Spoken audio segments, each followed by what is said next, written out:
We are looking at how to pronounce this word and more confusing vocabulary in English. Stay tuned to learn more meaning. Ungenerous. This is etymologically totally unrelated to the N-word, despite some controversies in the US. Niggard is how it's said, meaning ungenerous, person, or mean. Niggard. We are looking at how to pronounce this word and more confusing vocabulary in English. Stay tuned to learn more meaning.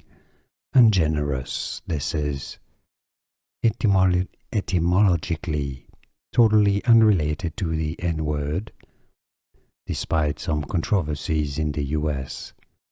Niggard is how it's said, meaning ungenerous, person, or mean.